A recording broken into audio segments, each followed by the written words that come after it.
Hello les amis, je vous retrouve pour une nouvelle vidéo sur le football français et je vais vous présenter le match Nantes contre Marseille. C'est un match qui a lieu ce mercredi 1er février 2023 à 19h pour le compte de la 21e journée du championnat de France de football de Ligue 1. Et donc c'est Nantes le 13e de Ligue 1 qui reçoit Marseille le 3e. Donc ça va être très intéressant. Je vais revenir un peu sur les classements des deux équipes en Ligue 1. On verra aussi tous les buteurs et les meilleurs passeurs qui ont au moins 2 buts et 2 passes décisives. On verra également les scores, les résultats des 10 derniers matchs pour ces deux équipes, parce que ça c'est important, ça va nous permettre de définir la forme et la tendance du moment. Et on verra à la fin les compos d'équipes possibles, probables, avec les tactiques, parce qu'encore une fois, ça nous permettra de voir un petit peu, de pouvoir se faire une idée sur ce match. Alors tout simplement, tout d'abord, donc Nantes est 13e du classement de Ligue 1. Les Nantais ont donc en 20 matchs, ils ont 22 points avec 4 victoires, 10 nuls, 6 défaites. Alors, ils perdent pas beaucoup, ils font beaucoup de matchs nuls, ça marque pas beaucoup de points, ça les matchs nuls. 21 buts pour, 24 contre, moins 3 de goal average. Marseille est donc 3e avec 43 points en 20 matchs, ils sont seulement à 5 points du PSG. Ils sont pas très loin, hein, vraiment. Hein. Et ils ont fait 13 victoires, 4 nuls, 3 défaites, 40 buts pour, 17 contre, plus 23 de goal average. Ils ont un super goal average, ils marquent beaucoup de buts. Marseille réalise une très très bonne saison. Pour les meilleurs buteurs et meilleurs passeurs, alors, classement des meilleurs buteurs. On a Alexis Sanchez qui est le 14e marqueur du championnat pour Marseille avec 7 buts en 17 matchs. On a aussi le 26e Nuno Tavares qui a 5 buts en 17 matchs. Ensuite on a deux Nantais qui sont aussi 26e, avec, c'est-à-dire Mohamed et Simon qui ont 5 buts chacun en 20 matchs et 18 matchs. Voilà. Après on a d'autres joueurs à 3 buts. Côté passeur décisif, on a donc le troisième meilleur passeur du championnat, c'est Jonathan Klaus pour Marseille qui a 7 passes décisives en 16 matchs.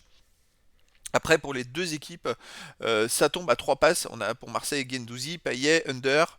Et pour Nantes, Ganago, qui est le meilleur passeur nantais avec 3 passes décisives en 18 matchs. Allez, Marseille, il y a beaucoup de buts, donc c'est logique qu'il y ait beaucoup de passes décisives. C'est assez logique. Allez, les 10 derniers résultats pour les deux équipes. Alors pour Nantes, sur les 10 derniers matchs, c'est 3 victoires, 5 nuls, 2 défaites seulement, 9 buts pour, 5 contre, plus 4 de goal average. Ils ont pris que seulement 5 buts en 10 matchs. Mais surtout, on va regarder, ils n'ont pas encaissé de but depuis 7 matchs. C'est assez phénoménal comme série.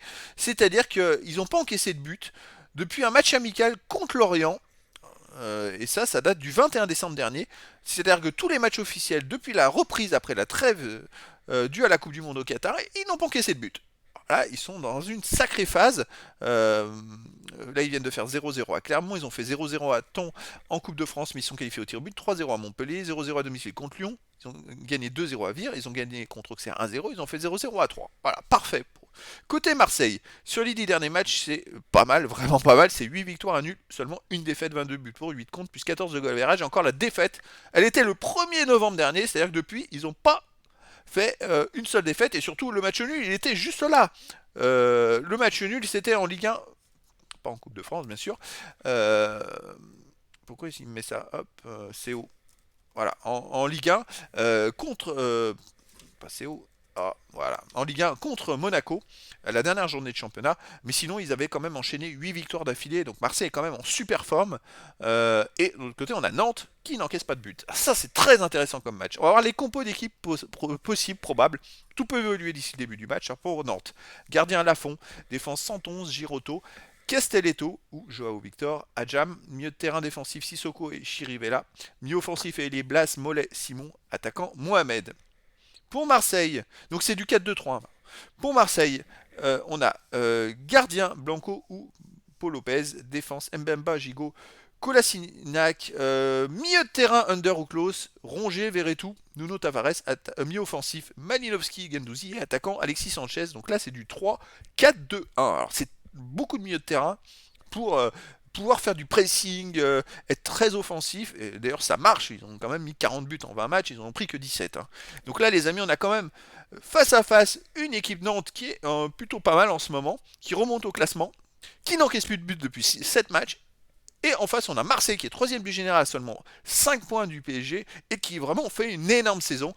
Donc voilà les amis, je vous donne rendez-vous donc ce mercredi 1er février 2023 à 19h pour le match de la 21e journée du championnat de France de football de Ligue 1. Nantes, le 13e, reçoit Marseille, le 3e. Voilà les amis, je vous dis à très bientôt pour une nouvelle vidéo.